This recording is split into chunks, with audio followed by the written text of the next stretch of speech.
Ya, Bante, selamat pagi. Selamat pagi, Wadami, Pak Ari. Bante. Ya, Ya. baik. Ketemu lagi dengan Bante.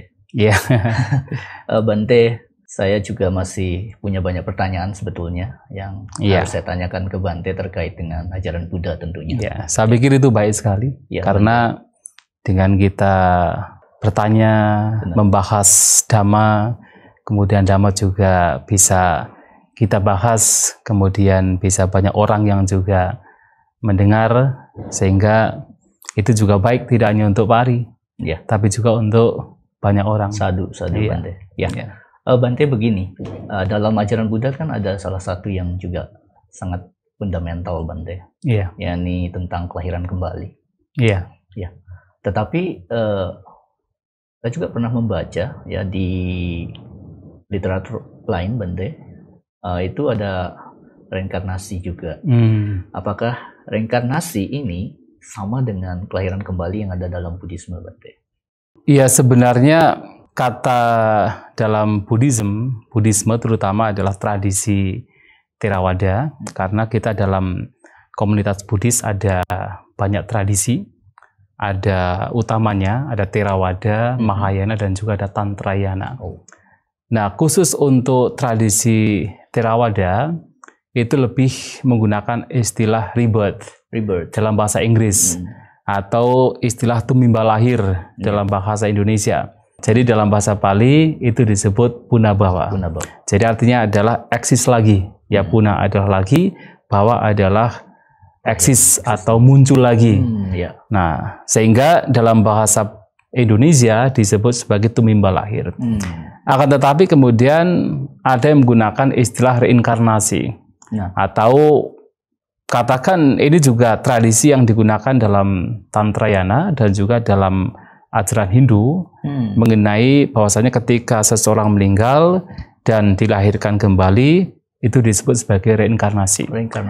Sebenarnya selama makna yang nanti dipahami itu sama, tidak masalah. Hanya saja ada satu pemahaman di tradisi lain di mana ketika itu menggunakan istilah reinkarnasi, artinya seseorang yang meninggal kemudian lahir masuk ke tubuh yang lain.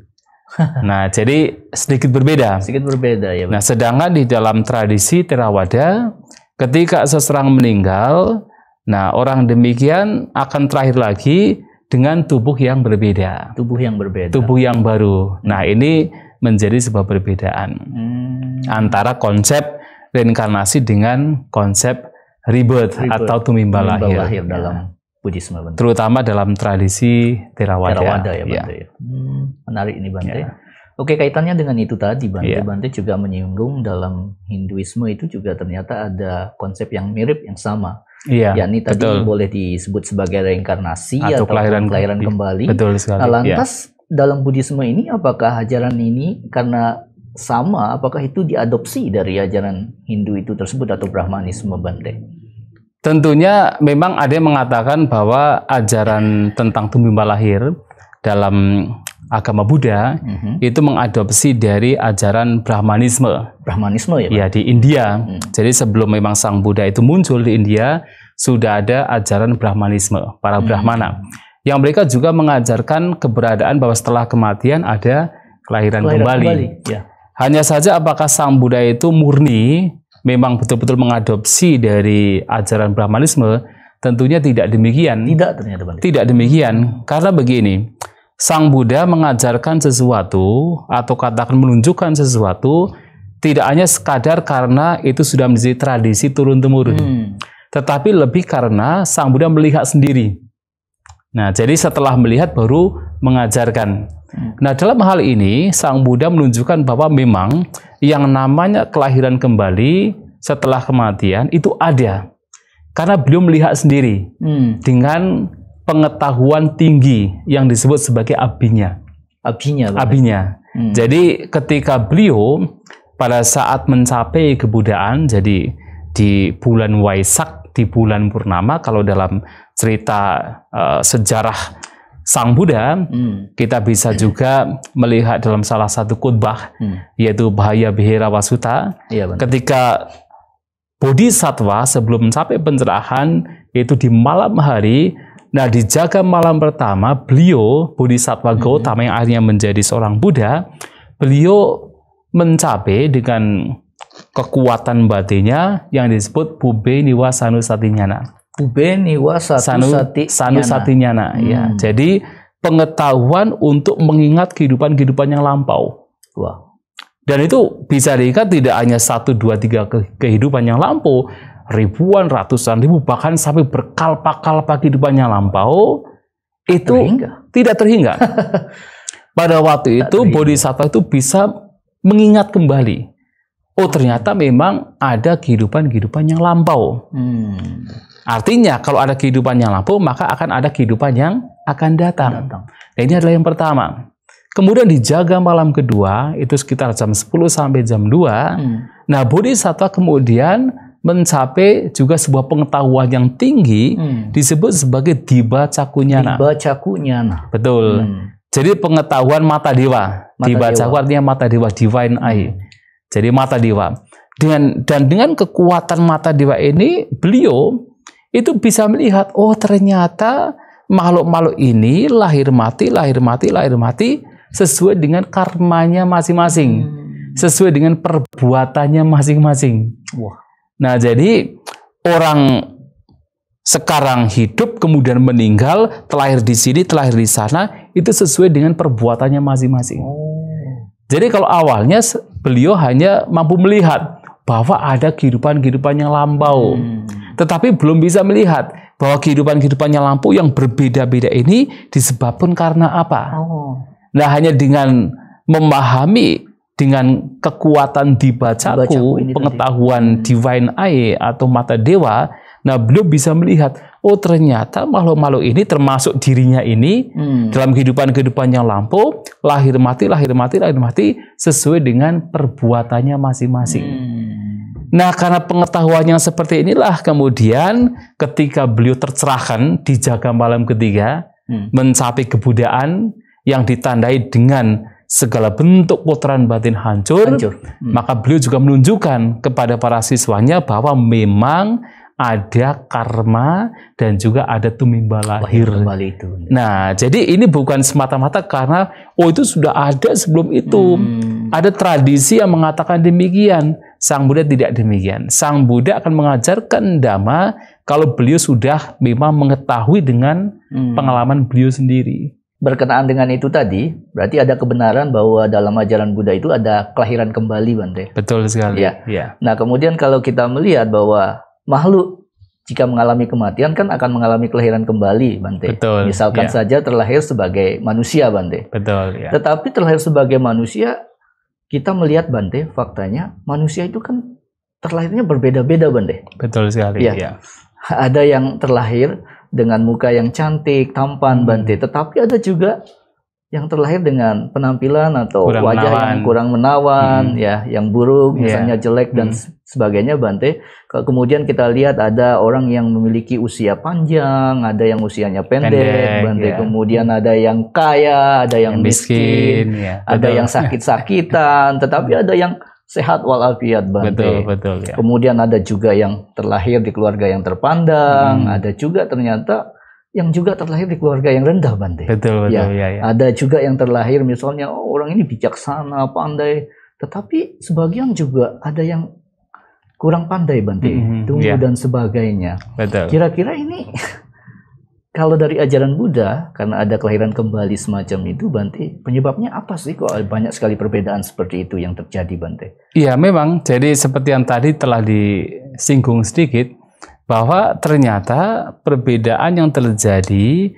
pada manusia, bahkan dalam kehidupan sekarang yang kita lihat ya, itu disebabkan karena karma, karena perbuatannya masing-masing. Jadi ketika Sang Buddha tuh pada waktu itu masih sebagai seorang bodhisattva, kemudian melihat dengan kekuatan Diba Caku atau mata dewa, beliau melihat, oh ternyata kelahiran yang berbeda-beda ini, yang luhur, yang rendah itu disebabkan karena perbuatannya seseorang. Jadi secara singkatnya dalam pemahaman tersebut adalah ketika seseorang melakukan perbuatan yang tidak baik, melalui ucapan, perbuatan jasmani dan juga pikiran. Dia juga memiliki pandangan yang salah. Dia juga suka mencela para bijaksanawan, para Arya atau yang mereka sudah suciwan.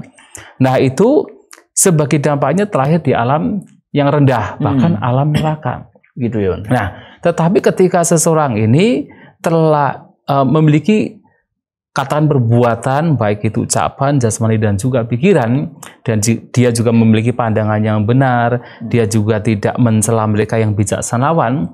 Nah, sebagai dampaknya dia terlahir di alam yang baik, artinya dengan kondisi yang baik, bahkan alam surga. Nah, ini dalam menggunakan kekuatan dibacaku. Dan ada satu yang menarik sekali, Sang Buddha pernah ditanya, itu oleh seorang pemuda, seorang Brahmana muda bernama Subha. Oh, Subha. Nah, jadi Subha ini kan bertanya kepada Sang Buddha karena melihat, kenapa yo? Yang kayak sebenarnya tadi juga ditanyakan juga. Oh iya, Bante ya. Ya, jadi kenapa dilihat di dunia ini antara satu orang dengan lainnya ini memiliki perbedaan. Berbeda-beda, Bante. Ada yang terlahir tinggi, ada yang terlahir rendah. Benar. Ada yang terlahir dengan wajah yang rupawan, ada yang tidak. Karena kita nggak bisa memilih, Bante. Tidak bisa memilih, iya. Perfect. Begitu kita terlahir, kadang kita terlahir dengan wajah yang menawan, kadang tidak. Kadang terlahir di keluarga yang kaya, kadang tidak. Terlahir di keluarga yang terpandang, kadang tidak. Terlahir dengan usia panjang, kadang usia pendek. Ya. Terlahir dengan sakit-sakitan, kadang sehat. Ya. Nah, seperti ini ditanyakan kepada Sang Buddha, apa yang menyebabkan? Nah, disitulah kemudian Sang Buddha menyampaikan bahwasanya kama saka, kama yoni, kama bantu, kama padisarana. Artinya bahwa setiap orang ini adalah pewaris atau katakan ya pewaris dari perbuatannya sendiri. Terlahir dari perbuatannya sendiri. Berkerabat dengan perbuatannya sendiri. Terlindung oleh perbuatannya sendiri.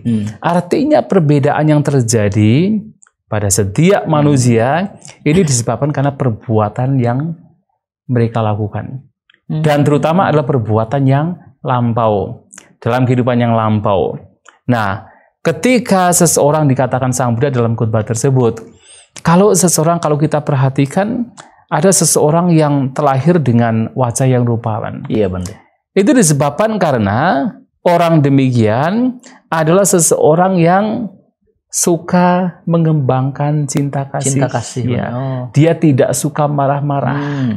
Karena dia tidak suka marah-marah, memunculkan cinta kasih sayang. Nah, ketika dia meninggal, dia akan terlahir di alam bahagia, bahkan alam surga. Dan kalaupun seandainya dia terlahir sebagai manusia, dia terlahir dengan wajah yang rupawan. Ya, yang cantik, enak dipandang, ganteng. Betul sekali.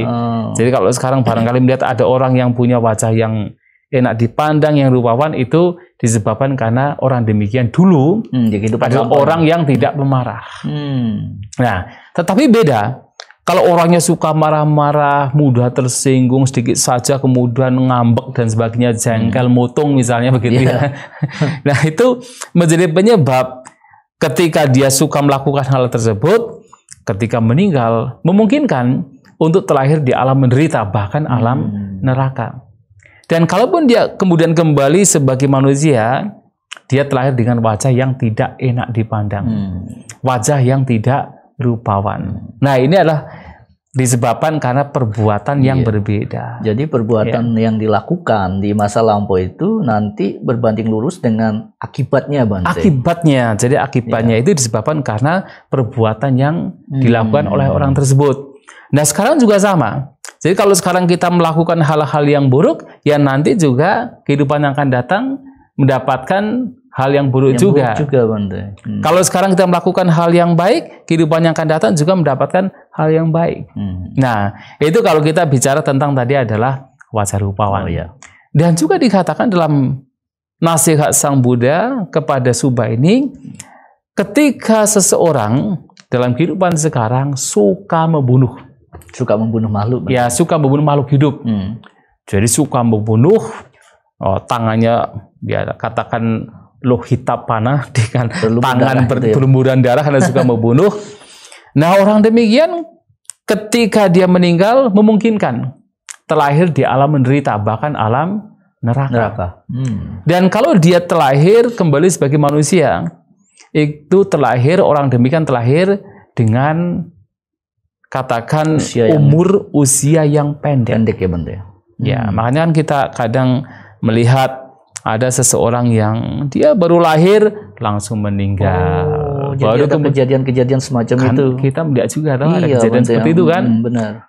Ada kalanya dia baru masuk ke masa kanak-kanak, meninggal kan begitu kan, usianya pendek.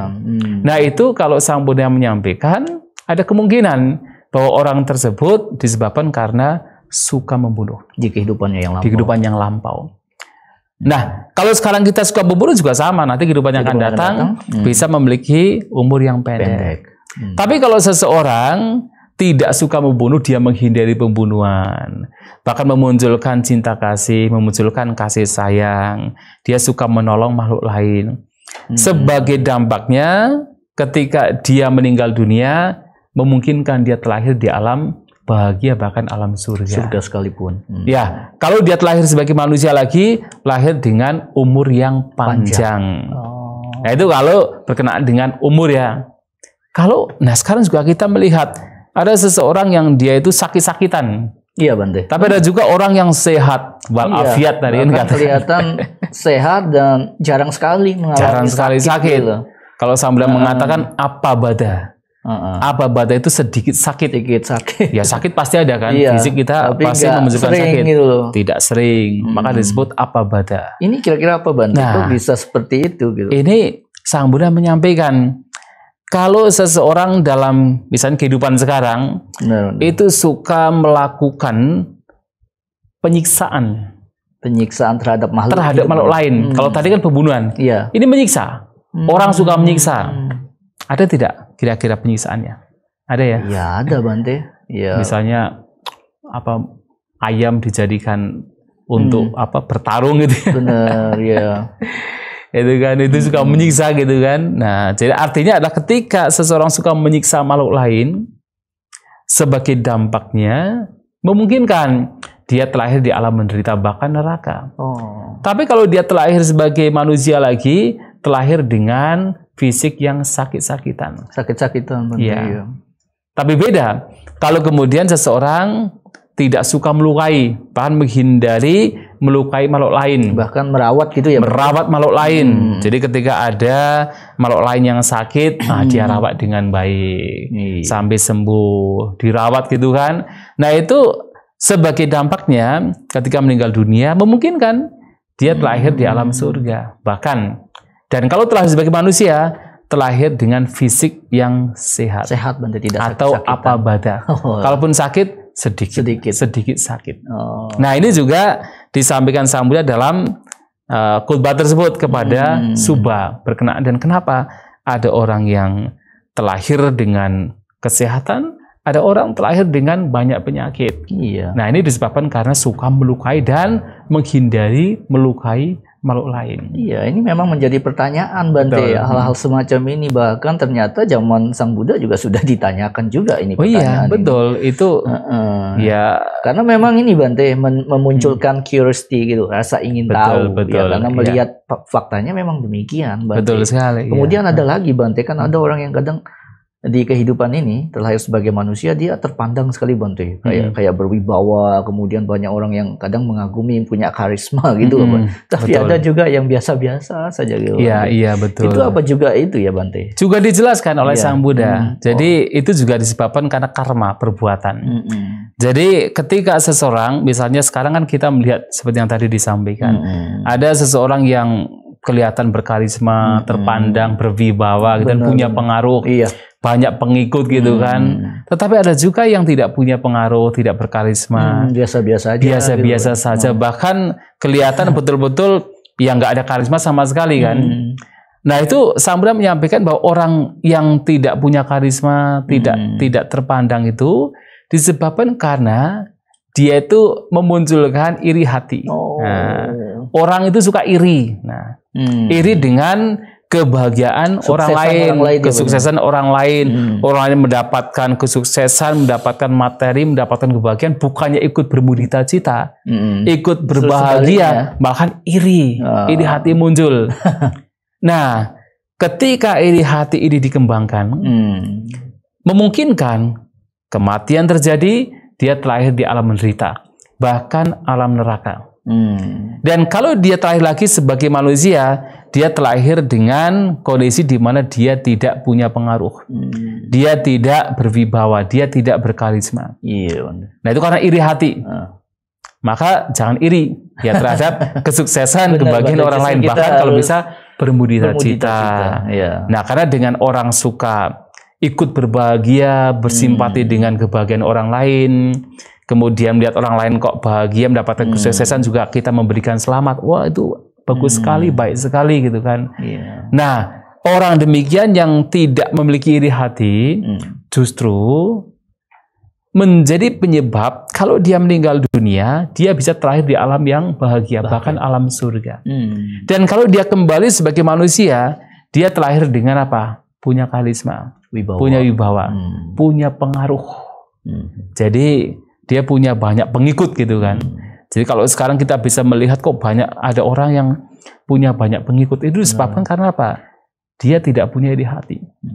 Tapi ingat, kalau kemudian dia punya iri hati sekarang, sekarang dia menikmati. Tetapi nanti di kehidupan kalau sekarang kemudian punya iri hati dikembangkan di kehidupan selanjutnya, ya wibawanya akan hilang, karismanya akan hilang, pengikutnya juga akan hilang. Makanya kalau orang sekarang sudah sukses ya, orang sudah punya kecantikan, kan ada juga kan orang rupawan, tambah sudah rupawan, kaya lagi, punya pengaruh lagi. Itu disebabkan karena apa? Wah, dia juga suka berdana, nah dia juga tidak punya iri hati, dia juga tidak pemarah, maka ini menjadi double-double. Dilahirkan sekarang, kelahiran sekarang, dia mendapatkan sudah tampan, sudah rupawan, kaya, dan juga banyak pengaruh. Akan tetapi kalau orang demikian, yang sudah mendapatkan kesuksesan demikian, tidak dipertahankan dengan menjalankan kehidupan perilaku yang baik, maka nanti dalam kehidupan yang akan datang, itu akan hilang juga.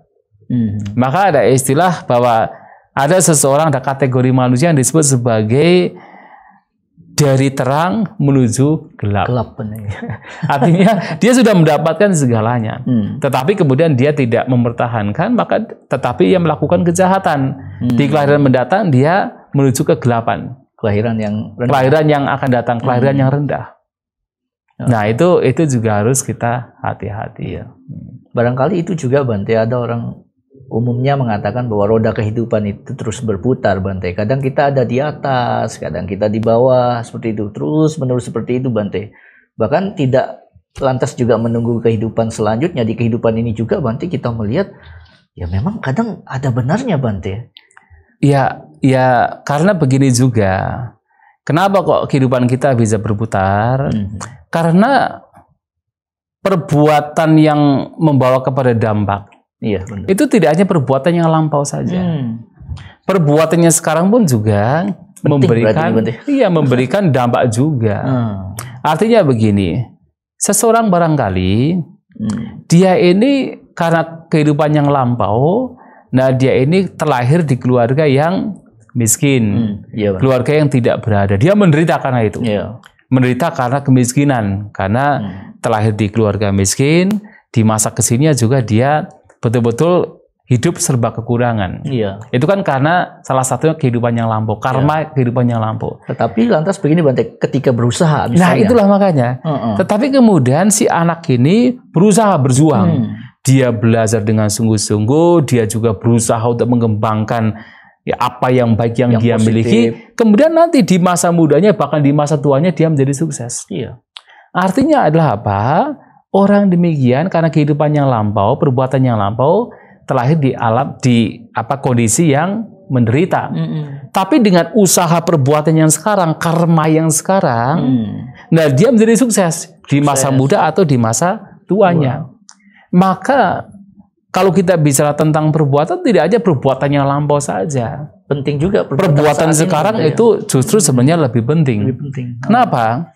Karena kehidupan yang lampau, seberapa sih yang kita tahu, bahkan kita tidak tahu. Seberapa banyak kita telah melakukan kebajikan di kehidupan yang lampau, kita tidak tahu. Seberapa banyak kita melakukan keburukan dalam kehidupan yang lampau, juga tidak tahu. Justru yang tahu adalah sekarang ini, saat ini, tahu apa yang kita lakukan, apa yang harus dilakukan. Nah, betul. Ya, ini penting Bante, supaya kita misalnya umat Buddha ataupun semuanya Bante, supaya bisa memahami, supaya bagaimana Bante tidak menggantungkan diri dengan karma. Ya, jadi betul. Tidak lantas, ini sudah buah dari karmaku yang lampau Bante. Nah, itulah. Jadi oke lah, kita yakin dengan karma, tetapi ketika kita hanya percaya dengan karma lampau, itu pandangan salah. Salah ya Bante. Itu pada zaman Sang Buddha itu ada kaum kelompok yang disebut sebagai kaum Niganta. Itu Jainisme Jaina gitu kan. Para pertapa telanjang, mereka juga menyiksa diri itu. Jadi mereka telanjang Bante ya, pertapa. Telanjang. Dan mereka itu punya satu ajaran yang disebut Pube Kata Hetuwada. Jadi ajaran bahwasanya apapun yang dialami oleh seseorang sekarang ini, menderita dan bahagia, itu disebabkan hanya karena masa lampau, kehidupan yang lampau. Jadi ketika ada pandangan demikian, saya sudah mengatakan itu pandangan salah. Kenapa? Karena tidak hanya kehidupan yang lampau yang menentukan kita bahagia atau menderita. Kehidupan sekarang, perbuatan sekarang pun juga menentukan kita bahagia atau menderita. Karena kalau kita bicara kehidupan yang lampau, seberapa banyak, kalau Sang Buddha juga menyampaikan, seberapa banyak kita sudah tahu apa yang telah kita lakukan dalam kehidupan yang lampau, dan seberapa banyak kebaikan sudah dilakukan, seberapa banyak keburukan sudah dilakukan, tidak tahu. Benar. Tetapi yang jelas yang kita tahu adalah sekarang ini, saat ini. Nah, sekarang ini kita tahu apa yang mesti dilakukan, dan ini menentukan sekali. Maka nasib seseorang bahagia atau menderita itu memang salah satu faktornya adalah perbuatan-perbuatan yang lampau, yang di masa lampau. Tetapi yang sekarang juga sangat-sangat menentukan untuk mendapatkan bahagia atau menderita. Kan kalau tadi dicontohkan ada seseorang yang mungkin terlahir di keluarga yang tidak berada. Tapi karena dia punya usaha, punya semangat mengembangkan dirinya, bisa sukses kan. Tapi ada pula yang sebaliknya. Dia sudah terlahir di keluarga yang berada, punya banyak kekayaan, tetapi kemudian dia tidak melakukan yang terbaik. Artinya dia tidak belajar, tidak teredukasi, dia tidak belajar dari orang tuanya bagaimana berusaha, dia hanya menggantungkan kekayaan yang sudah ada, pada akhirnya menjadi miskin. Kayaknya habis miskin. Habis kan? Seperti cerita yang pada zaman Sang Buddha itu ada suami dan istri itu. Pernah dengar kan Pak Ari? Iya Bante. Yang suami istri ini sebenarnya berasal dari keluarga kaya. Jadi istrinya juga orang tuanya kaya raya, suaminya juga orang tuanya kaya raya. Yang mana kemudian orang tuanya ini tidak mendidik anaknya ini. Jadi dari orang tua dari si laki-laki ini berpikir, lah nggak usah mendidik anaknya lah. Wong itu dengan kekayaan yang ada sampai 7 turunan juga tidak akan habis kalau dimakan. Kemudian tidak diberi edukasi. Dan ternyata ada keluarga lain yang punya anak perempuan kaya raya juga, punya pemikiran yang sama. Dua-duanya nggak usah mengedukasi anaknya ini. Toh dengan kekayaan yang ada 7 turunan juga tidak akan habis. Nah, keduanya dinikahkan. Ketika dinikahkan, mereka tidak punya edukasi, tidak punya cara bagaimana untuk mengembangkan kekayaannya, untuk mempertahankan kekayaannya. Nah, ketika orang tuanya meninggal, apa yang terjadi? Dia hanya berfoya-foya, kemudian teman-teman yang suka mabuk-mabukan dan sebagainya datang. Akhirnya apa? Jatuh miskin, betul-betul jadi pengemis, semuanya telah dijual. Artinya kan apa? Perbuatan sekarang sangat menentukan. Itulah, ternyata benar apa yang dibicarakan orang-orang bahwa hidup itu seperti roda Bante, berputar terus. Kadang kita di atas, kadang kita di bawah. Tetapi disebabkan karena perbuatan sendiri. Dan juga perlu itu seperti yang Bante sampaikan tadi, kita tidak boleh berpasrah dengan karma di masa lampau. Justru malahan dengan kita mengetahui pentingnya karma, justru kita itu tahu, bahwa kalau sekarang saya mendapatkan hal yang buruk, itu karena perbuatan saya. Maka saya bisa mengubahnya. Bante, dengan apa? Dengan kekuatan perbuatan saya di masa saat di masa sekarang. Jadi itu dengan penting iya penting. Jadi bukan kita pasrah dengan yang lampau. Kemudian kalau misalnya kita mendapatkan ketidaksenangan aja sudahlah, itu kan hasil perbuatan yang lampau gitu kan. Berpasrah, nasib ini sudah Bante, takdirnya begini ya. Kadang orang banyak yang beranggapan seperti itu Bante. Betul sekali. Tetapi dalam hal ini ternyata kita tidak boleh berpasrah dengan karma. Yang misalnya seperti pandangannya orang Jainisme misalnya, apa yang terjadi di kehidupan ini hanya karena perbuatan masa lampau. Itu ternyata salah ya Bante. Salah. Karena perbuatan sekarang juga sangat menentukan sekali Bante ya. Wah, menarik sekali Bante.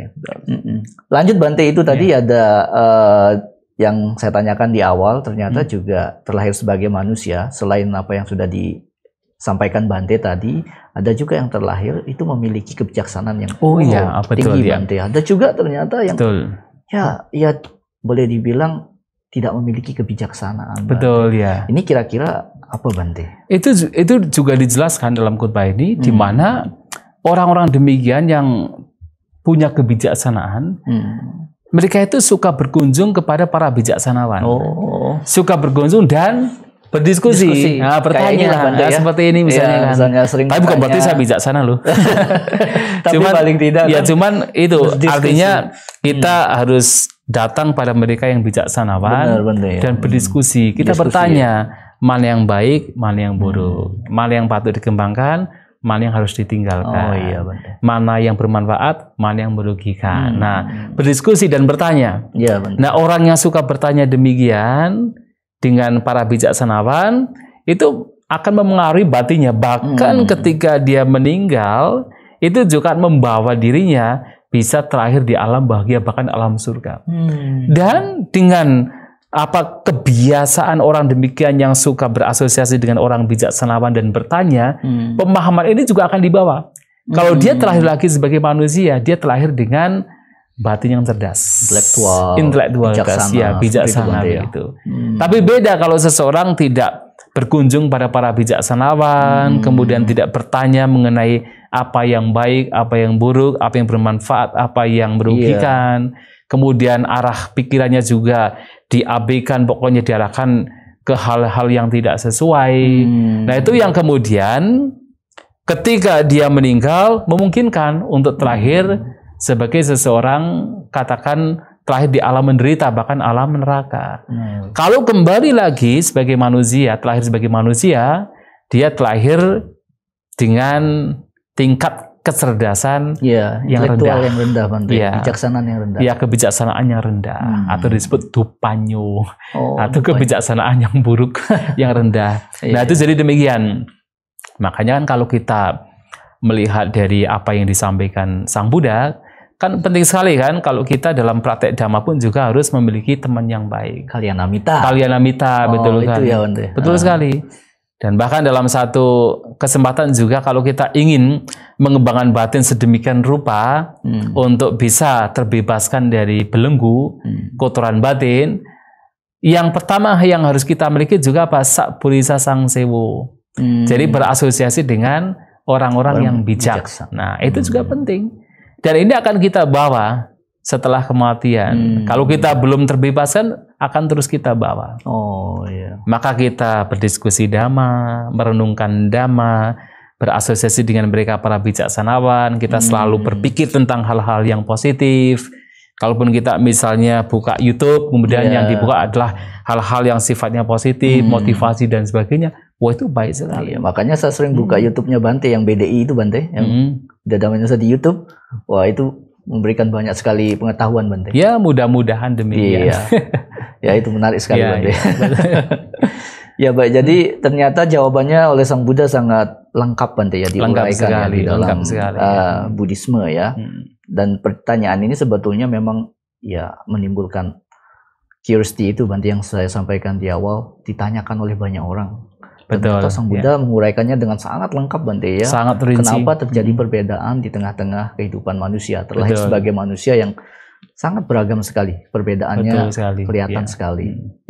Baik, jadi itu ya Bante pertanyaan saya.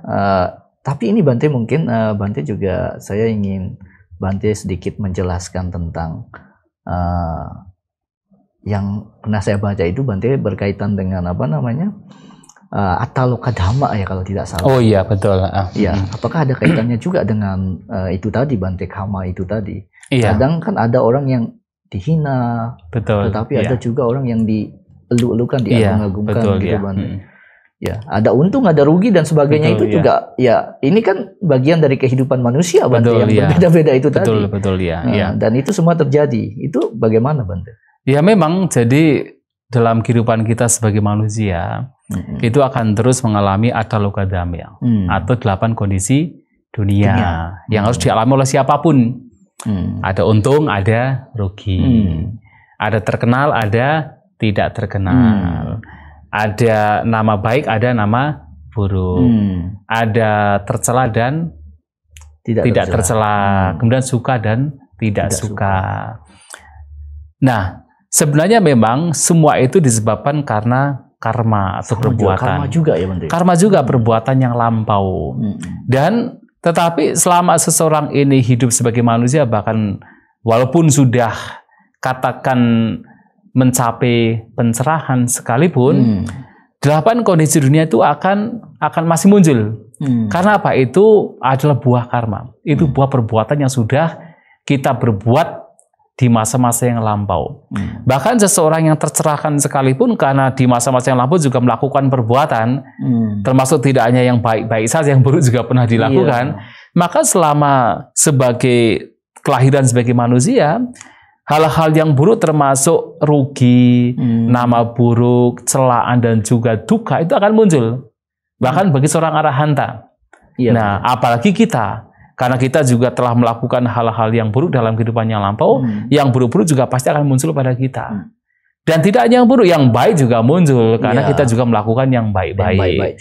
Ya, seperti untung, kemudian dipuji, nama baik, dan juga kebahagiaan mungkin, ya mendapatkan kebahagiaan gitu kan. Itu akan datang pada kita juga. Hanya saja, kalau kemudian kita itu sudah paham dengan bagaimana kehidupan kita itu dipengaruhi oleh perbuatan kita, maka kita bisa paling tidak mengurangi, paling tidak mengurangi hal-hal yang buruk yang bisa terjadi di masa mendatang. Artinya dengan mengurangi melalui perbuatan-perbuatan yang baik.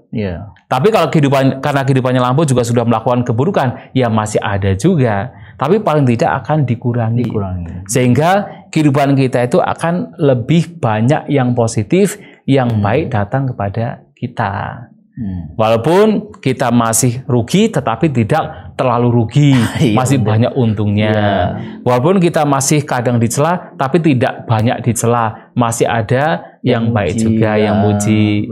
Mungkin kita mendapatkan nama buruk, ya tapi tidak akan terlalu gitu kan, nama baiknya juga akan lebih dipertahankan. Karena apa? Kita tahu bahwa semua itu disebabkan karena perbuatan kita, maka lakukan yang terbaik. Tapi kalau kemudian sudah tidak bisa, walaupun kita sudah melakukan yang terbaik, kok masih mendapatkan hal-hal yang buruk. Inilah yang kemudian dalam ajaran Buddha juga kita tidak hanya mengembangkan perbuatan yang baik, tapi kita juga harus mengembangkan batin. Ini yang penting juga. Ini wah jauh lebih penting. Artinya bagaimana kita harus mengembangkan batin agar di tengah-tengah perubahan kita tetap seimbang. Itu ya Bante ya. Karena mau tidak mau, walaupun kita mendapatkan untung yang banyak, bisa juga kerugian akan datang. Walaupun kita mendapatkan misalnya nama baik, bisa juga nama buruk akan datang. Walaupun kita mendapatkan pujian yang banyak, namanya celaan juga akan datang. Pasti datang. Sehingga bagaimana batin kita itu diupayakan untuk tetap seimbang. Dengan cara apa? Melatih batin dengan bermeditasi. Nah, ini yang beyond sebenarnya. Beyond dari yang kita bahas berkenaan dengan karma perbuatan. Ya, baik. Terima kasih sekali Bante. Sekarang sudah sangat jelas ya dari penjelasan yang Bante sampaikan ya. Ternyata dulu Sang Buddha juga sudah menguraikan dengan sangat lengkap ya. Kenapa manusia kemudian terlahir menjadi berbeda-beda Bante. Betul sekali. Dan penting juga tadi yang Bante sampaikan bahwa kita tidak boleh berpasrah dengan karma lampau Bante. Tetapi itu semua sebetulnya kita bisa merubah diri kita ke arah yang lebih baik dengan perbuatan-perbuatan di kehidupan saat ini, Bante. Terima kasih banyak, Bante. Semoga video ini nanti bermanfaat ya bagi banyak orang. Semoga demikian. Terima kasih, Bante. Iya, baik, sama-sama. Namo Buddhaya.